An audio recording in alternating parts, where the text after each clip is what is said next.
It tends to, at the moment, be better for your jungler to be less resource heavy, but we do see Kai'Sa banned here, so that's going to be good. Maybe something different has to come out of Arashi here as the Maokai, as well as Sejuani banned here, first of all from Beyond. And it feels like Beyond kind of just have to ban Maokai and Sejuani because they don't really want Kongyue to play it, and they just want to open the floor for some of those, more carry junglers to come through, which I like it as a stylistic choice.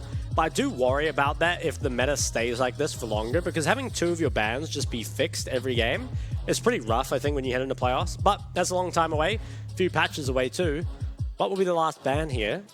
Nico, perhaps? Ooh, Jax. Okay, so Nico and LeBlanc and Trist all available. Renekton is the first pick.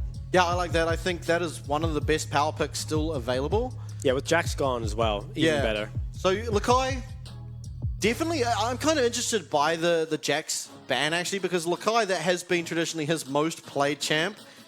Now, Quinn would be interesting. Quinn would be good. Quinn does do well into Renekton, one of the few champions that pretty consistently beat Renekton throughout the entirety of the game, but I think for a team composition standpoint, Cassante more logical. Does pick it. Now, I want to see what his build is. I'm a bit of a hater of what most people do go for on this Cassante pick. LeBlanc the Hover is left open. Tristana 2 can be used in response, however. Yeah, I think might need to pick LeBlanc over Trist just because there's not many AP junglers left. I don't think Kongyue plays many AP junglers either. So now, 2-3 for Impunity. You've got the likes of Tristana and Nico available. I think Tristana plus AP, if you can get it, is good, but I'm not sure what AP jungler would come through. With both Maokai and Sedge available, I feel like that drops the value of Trist a lot. Now, that being said, there are some AP carries you can play. Lots of Shiv builders, or even just something hard AP like a Ziggs. And finally, yes, I think this will be Nico mid. This has to be, surely. This champion is so strong internationally, but we just never get to see it. Now, it has been played support and jungle thus far in the PCS. Both times it did lose, but I think its real power is in the mid lane in general. Excited to see if Shearer can make it work. Is Jarvan the current hover? Oh, there's no way we go Jarvan here. Poppy looks a lot better. Jarvan until LeBlanc Cassante wouldn't have been too good, but the Poppy does look good. And now what do Beyond go for here? Feels like picking up a jungler for Kongyue could be good. Ooh. Not Viego again. I mean, admittedly, he won on Viego, so against PSG no less. So I guess if he wants it, we'll give it to him. He is 1-1, I believe, now on Viego. Yeah, all right, I'll give him a pass. I won't. I hate the Viego still, but admittedly, a lot of these junglers have been taken away. Viego seems like one of the better ones left, but I wouldn't have even hated the Kindred necessarily. Would struggle, I guess, against the Poppy and the Renekton, but I think Viego kind of does too, to be honest. Yeah, absolutely. Heading towards second phase, though. We'll see what comes out next, as it feels like it should be bot lane. Ooh, Milio banned away. Yeah, okay. Looks like supports might be targeted here, at least for Beyond. Xayah going to be taken out of this draft. Another one of those strong AD carry picks. There are quite a few left remaining, though. The likes of the Aphelios. Yeah, I think there's still a lot of things available. And Betty, he's been around for a long time, have to feel like he's going to be comfortable on just about anything AD carry related. Ezreal ban. Don't see that very often. No, Blaze has played it once. It was in their only win. Admittedly, that was mainly Shearer's doing, but I guess taking it away, just something that Impunity do pick, makes sense to take it out. Now, what will this next AD carry ban be? Because this can very well be a denial from yourself, so you have to be careful. Okay, they swap it to Nautilus. I think that's smart. If you ban too many AD carries here, you end up with nothing left to play. Varus. So if they go for this, they have a very strong comp, but it's very hard to play. The likes of Varus and LeBlanc on the same team as well would mean they are very lacking in terms of DPS. Now, it could be on-hit Varus, but I feel like it's more likely AP Varus? Maybe not. I mean, we'll see what he ends up going for. Absolutely, and as you see on your screen there, 0% win rate so far for Varus here in the PCS, and it's pretty similar to what we saw in the spring split. Although Betty coming over, picking Varus from the LPL, you do feel like it's probably going to have a better showing. Okay, so Lucian locked in, and it's going to be Nami. Yeah, okay. This lane was played quite a lot into the Varus last split. Oh. I feel like the Nami is better. Yeah, I think it's just usually better to have the Nami with the Lucian. I mean, you pretty much always want an Enchanter with the Lucian these days anyway. Well, they've made it so as long as you have CC, it's fine. Okay, there we go. Okay. This is going to be the Nami.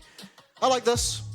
I actually, you know, nameplates off. I quite like Impunity's draft so far. I actually think I prefer Impunity's draft. Yeah, I think I'd have to agree. I feel like in the PCS, LeBlanc, Viego, and Varus, even in isolation, have not looked very good so far.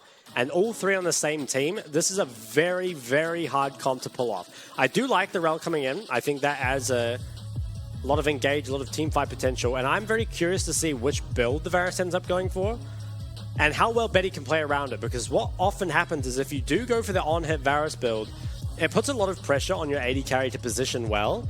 Now, there isn't a huge amount of threat. You know, it's not like we're versing a comp with a Vi, but there is still a lot of CC, right? The Renekton, the Nico, and maybe even the Lucian dashing forward. So it's not an easy game for Betty to play either way.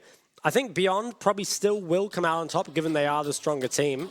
But I think you're right, Impunity's draft, at least in terms of 5v5 and ease of execution, I think I prefer it. Yeah, absolutely.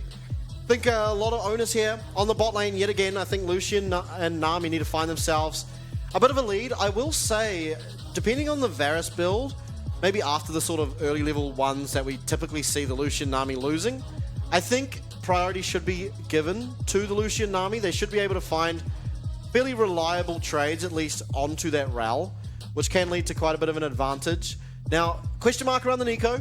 We have not seen it in mid lane yet. I think it should do fairly decently into the LeBlanc. I don't think it's necessarily favored either way, but more of an even matchup. But a lot of the Nico comes down to how well you can sort of deceive your opponents, I think. You can't really look for the just straight up going invisible engage. It's not so easy. Turning into a minion, turning into something else funny and trying to make it happen that way could be the best opportunity here. And we'll have to see just how Impunity do that. We will, and I think in regards to that mid matchup, like most matchups, it becomes hard once LeBlanc completes the Shiv.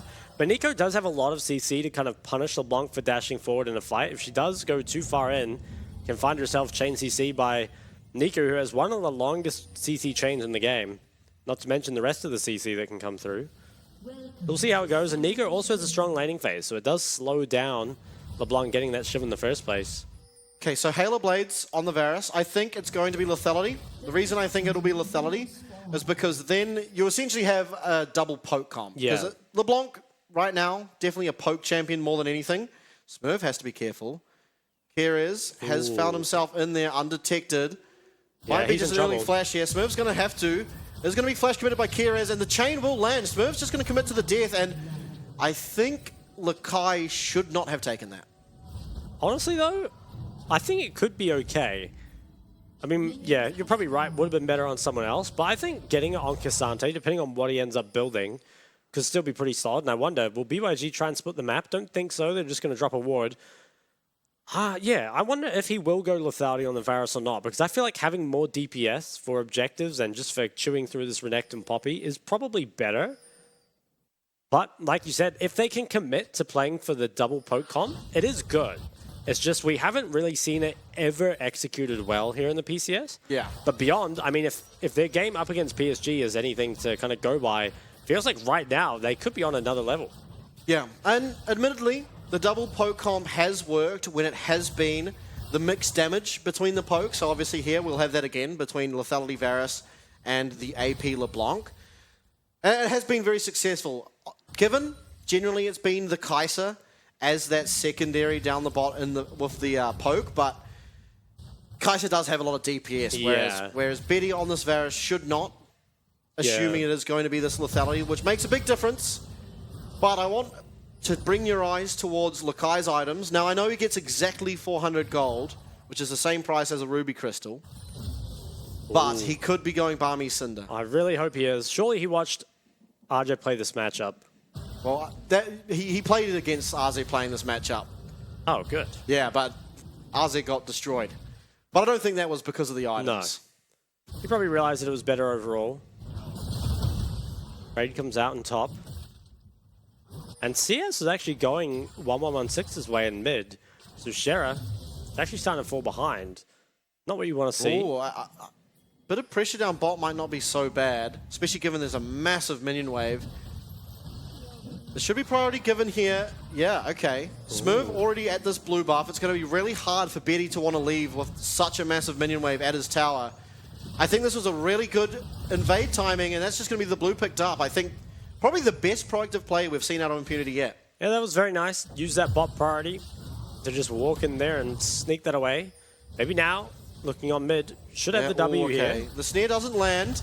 Arashi, though, this is going to be 1-1-6. Oh, he is actually playing with fire, and LJW is in the area. Flash going to pick up that kill, so... Wow. Arashi, so far, very impressive. Yeah, what a start here for Impunity. Really, really good, I think, slowing down the LeBlanc as well. That's so crucial. There's such a big difference between if she gets Shiv at maybe 9 or 10 minutes compared to something like 12 or 13. And this death could be the difference. I think W wasn't cooldown at the start, so was forced to chain, and it came up, but by the time it did, it was so low and kind of went the wrong way. But how often are you expecting a Renekton to just be there? Was punished for it. The flash comes out. 300 gold. Now pickaxe. I think one thing that's really impressive about that is top and bot had priority, mid the only lane without any priority, and that's where they found the kill. So something that could even potentially change how this lane starts to look is Shera now is slowly making his way up the lane. It looks like minions should push it back, and Kongyue in the area. Yeah, it looks like he will just cross. I don't think it's going to be in time to do much, though. Zarashi, he got some of those. Yeah, wow. He's doing a great job. He's finding quite a lot of counter jungling as we'll take a look down bot. Kyrez does go for that trade. Cops a tower damage for it. Ooh. LJW very comfortable up here. It still has the TP here for Lakai, but with that item advantage, LJW is taking some good trades.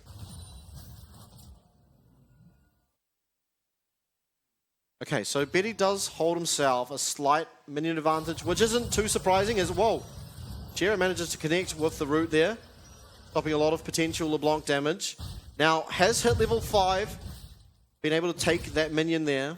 Do you think he looks to do anything middle? Is there ever like, you know what Sion does, where he just goes down a side lane and surprises like that? Do you think he could look bot? There's no cleanse available for either of them. It's pretty hard because LeBlanc can push waves really a lot quicker with the build she has here, because it has damage from the autos and then obviously the base damage from WR. Yeah. So I think it's pretty hard. We'll be playing more towards those team fights. But if, you're right, if they get a window, if Shera can go down there, it probably will be a kill. Okay. Teleport now coming out of Lakai, so teleport's matched in the top side. Is the Bramble Vest, so... Disappointing. I guess he was able to pick it up at the same time as a Giant's Belt, but... Yeah, it's not the worst. I do feel like the Thornmail is just not that valuable in terms of going up against a Renekton. Again, Renekton, all of his healing comes from non-auto attacks, or Drinker along with Q, who can just heal just as much in any case. Narashi, he's going to find Kongyue here, but is down a level. Down a level, yeah. There's going to be Kyrez who goes forward, going to land a lot here onto Smurf and Blaze, as Blaze is going to have to flash out, but it's going to be Arashi arriving first down this bot lane. Massive trades coming out. It is Impunity feeling worse off for wear.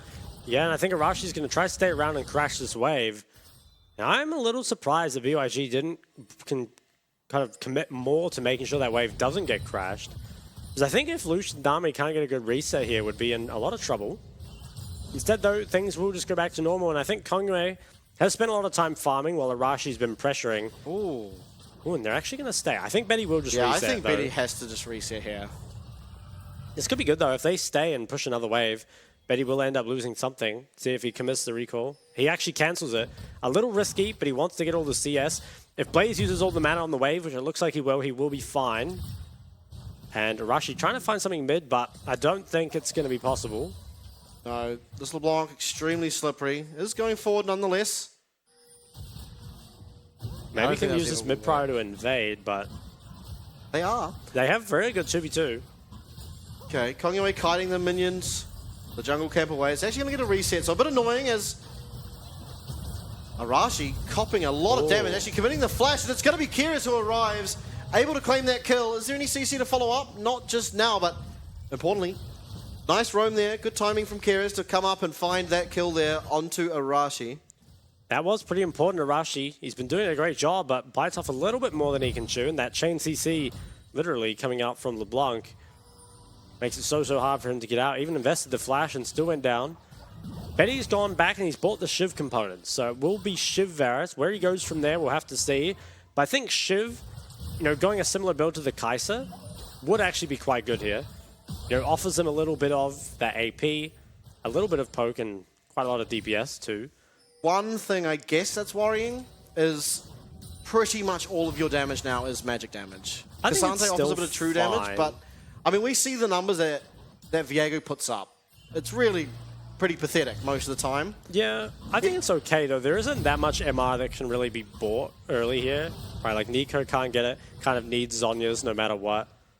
I don't think Lucian will get it. Maybe the top jungle though. We'll see. Yeah. We will as the game progresses. So both supports actually opting to stay in their lane. Kira's now headed up. The Rift Herald has spawned. We saw Kongyue started up, but Arashi's presence was enough to get him off. Oh, 9 minutes in. The Shiv is completed for LeBlanc. Wow. I was saying there's a big difference, and I thought that early death would stop it, but getting some assists back and still has a CS lead in mid. Oh. Magnet Storm finds two. It's going to be Blazer's Cleanse having to be used here. Chain of Corruption still be available for Betty. Actually, it is not, so it's just the culling coming through. Smurf getting extremely low, but all things considered, that's really good for Beyond. Now, up top side, it's Lakai. He is the focus right now, but now Impunity looking towards this Rift Herald. Static Shiv, importantly, has been completed here. And it's this Nami that is, in fact, not a Nami. It's going to get low. Nico comes out, but it's only going to be landing here onto Lakai on the Cassante, who admittedly has gotten extremely low. Cassante does manage to get out as well as Viego, but Heartstopper is going to have to be committed. Now, this should likely go for Impunity, but 116 doing his best to just continuously poke around. Eventually, will be Rift Shield now. It finally does go the way of Impunity. I think Nico just a lot better at skirmishing early here than the Shiv LeBlanc. Needs more time to scale up. But gold is going well into BYG's favor. They've got CS leads. And that CS lead in top lane is pretty important, because oftentimes we see Renekton being the one that gets ahead. Yeah. The full Thornmail now completed for Lakai. And it looks like first drag will be traded by BYG, so they did lose the Herald, but they get something for it. And I wouldn't be surprised to see this go mid. LeBlanc should be getting that tower later on. It's quite hard for Nico to keep up with the wave clear. The wave is always going to crash before she can really get rid of it. But is completely even in CS here. And a much slower game than BYG have had than previous, but honestly, there's just very strong lanes from Impunity. Right, they have the Nico, the Renekton, and the Lucian Nami. So how much advantage can be really gained here from BYG? Feels like not too much. Shiv completed on the Varus as well. We have to see where he goes item-wise from here. Probably will be the likes of the Kai'Sa build though, the Nash's Rage Blade. Something along those lines. All these plates going to go to Arashi, unfortunately. Ooh. Yeah, it's a lot of gold picked up. Lakai, pretty confident in this 1v1 now, to the point where he is just okay proxying. Of course, did see that the Poppy was on the bottom side, so shouldn't have any problems. Now, Nico returning to base. I mean, sorry, to lane. There is no minion wave, so will not be any shenanigans of that design. Tower is getting kind of low. Oh, Arashi should not be spotted here. Oh, okay. Going to find the stun now onto Keres, who will admittedly be finding it difficult to get over, but a slightly late timing on that Poppy knock-up, and Keres, sorry, will just walk away. Was kind of close, though, to getting him there.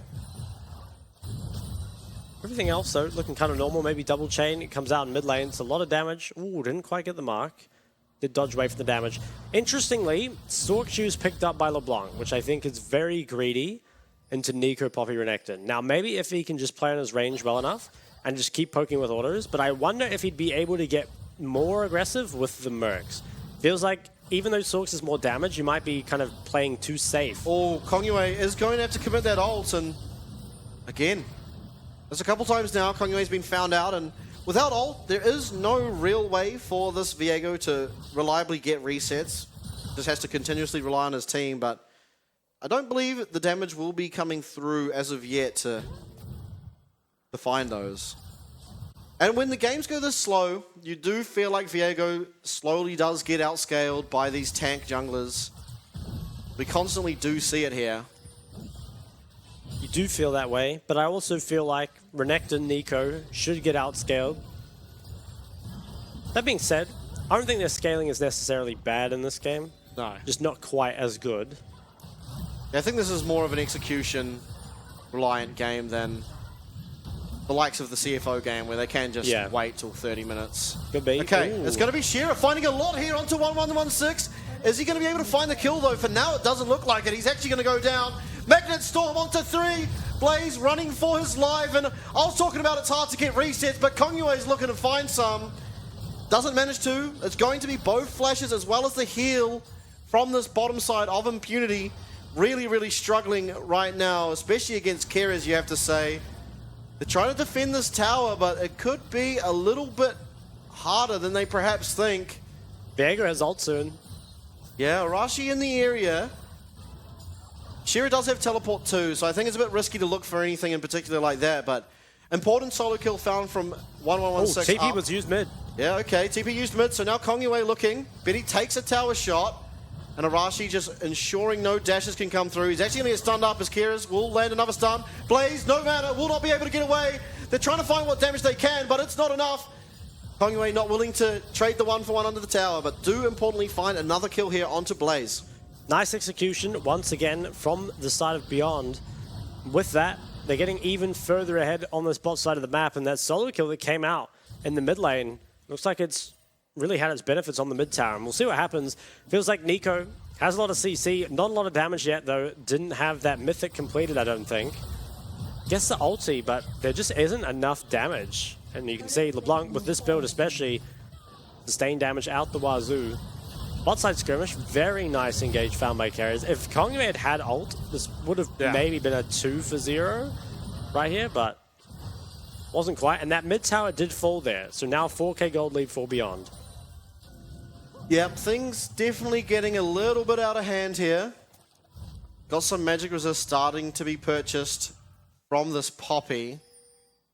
I think importantly, if LJW can maintain somewhat even and get towards some of these magic resist items, I think a more could do a lot for this Renekton in particular. Can start looking a lot better in this game. Now, dragon spawning should be second dragon given over to Beyond. Should be. Lakai doesn't have TP though, and LJW does. I wonder, is there any chance he TPs into this? Lakai's going to start walking down. There is a TP flank if they want it. Okay, there's going to be chain of corruption landed here, but Arashi is taking no damage. Slow onto Keras, and LJW does arrive. He's gone the long way, but his presence might just be enough to confirm this dragon for themselves, as 1116 being an absolute pest with those auto attacks in the back line. Lakai has arrived now, so it is going to be a straight up 5v5. LJW quite strong, but with Dominus going down, loses a lot of potency in the 5v5. Now, not going to land anything for now, and it's going to be Shearer looking for something, but it's going to be nothing. In fact, Lakai, the only one found by that Pop Blossom, and it's going to be the dragon. Kongyue trying to find a stun over the wall, will not for now, as 1116 continues to be an absolute pest. But disengage should come through here. It is a 1-for-0, but dragon picked up here for Beyond. And nothing ends up happening really. But BYG pulling further and further ahead. And that TP can now come out of Lakai to top lane, who managed to get there without TPing. Oh, actually, it comes out of 1116, so that should be the top tower now falling as well. And that's a lot of gold going onto this LeBlanc. And a header spiked very early, which is very important, I think, for this sort of champ. And Betty, he's working on the Nashes as well, gives them that DPS and the way to deal with the tank. So I really like Betty's build this game. I think it's much better than going for the lethality. Yeah. Even Shroud now completed for Arashi on this Poppy, as well as Hextech Photobout. Damn, look at all the damage that can come through. Yeah, can't quite deal with the Renekton just yet, but with the ability to push the waves that fast, gets a lot of tempo and can do what you want. And this will be the second Herald picked up for BYG. Didn't get the first one.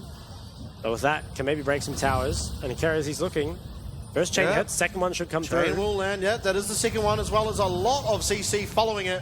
Betty picks himself up that one with that piercing arrow. I wonder if they just drop Herald now. Yeah. Or are they going to hold it? I mean, they could hold it for next drag, maybe? I'm not too sure. I feel like just dropping it for a tier 2 tower is probably better. Oh, the guy has a flank. Maybe they're going to look for a mid dive? Yeah, and LJW will not spot it out. Conway, constant usage of this Dark Passage means you don't really know what's happening. It is actually going to be the Herald used up here for this top lane inner. Are they going to be able to get it? Yeah, this should go down. Does it take it? Yeah. Oh, there you go. You're right. Now, one tower picked up from this Herald. Pretty much exactly what you'd like. And LeBlanc should have Night Harvester after this, I think. She's going to be so much stronger now. Yeah. Nash is completed as well. Yep, got the Night Harvester. Player Gold really tells the story. Almost 3,000 there for 1116 in the mid lane. Yeah, and Lucian Nami has been basically invisible in this game. Stark difference from the Lucian Milio that we saw in the previous one. Yeah, I think a lot... I mean, again, if Impunity can sort of draw out this game a little bit longer, get some magic resist, I think they can start to look to perhaps win fights, because 116 doesn't offer a whole lot of sustained damage, and while Betty does, they are pretty loaded into magic damage. Lakai teleporting in. Chain of Corruption will land here onto Arashi. He is channeling that Poppy ult, will manage to find it onto Betty, probably the optimal target, but it's going to be Kongyue finding one. Pop Blossom comes through, does manage to find a lot of damage here onto Kyrres, but not the kill, and Kongyue now becoming that Nico. They're going to be able to find so much. The Viego is going to spot out the vision, comes through with the Heartbreaker. Arashi goes down, it's 4 for 0, and how much can they get? Well, they're going to be able to get a Baron, and with that, it's going to be basically impossible, I think, for Impunity to ever come back in this game. Feels like they've already been outscaled, and beyond 2 dragons to 0, now at 9,000, about to be 10, I think, when they grab this Baron. Gold lead feels absolutely unstoppable at this point, and it was such a good flank there. Engage found by Carriers and a proactive TP from Lakai really sealed the deal. Yeah, now about 10,000. Take a look at this. So Carriers, he finds this really, really long flank. Betty was forced to flash, but Impunity just walked up too far. Big TP and the flank. There's people just on all sides, and with nowhere to go, Impunity try and take the fight, but just feels like they're in such an awful position. You can see the Lucian did not last long there.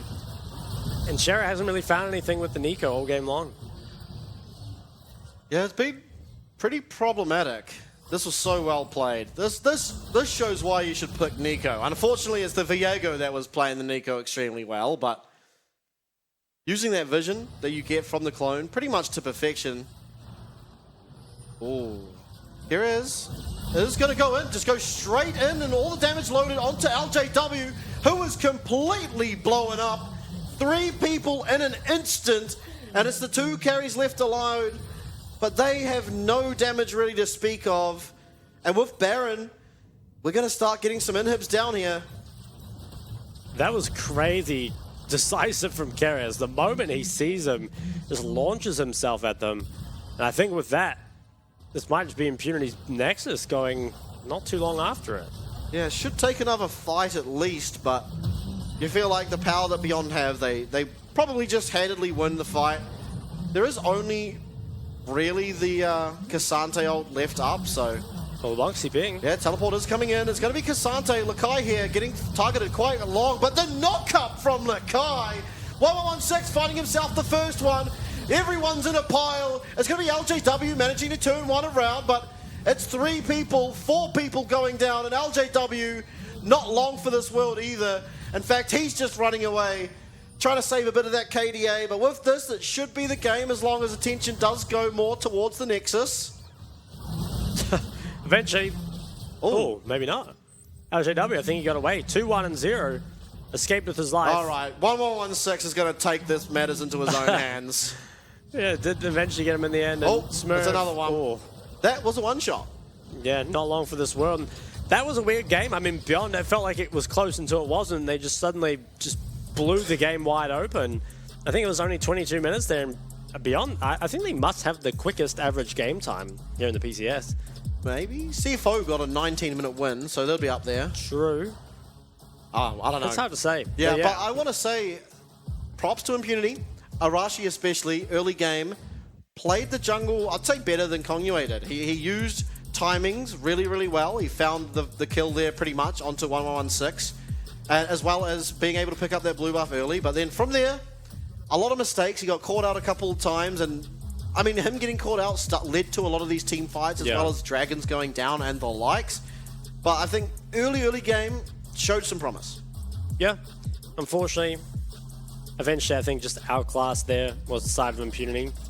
Maybe a little bit question marks around the Lucian Nami bot lane, because it felt like they never really found anything for themselves. Not sure how the matchup was meant to go. Obviously, the Varus is a pretty strong early champ, but you feel like Lucian Nami, at least after first base, should be able to find something there. Unfortunately, did not.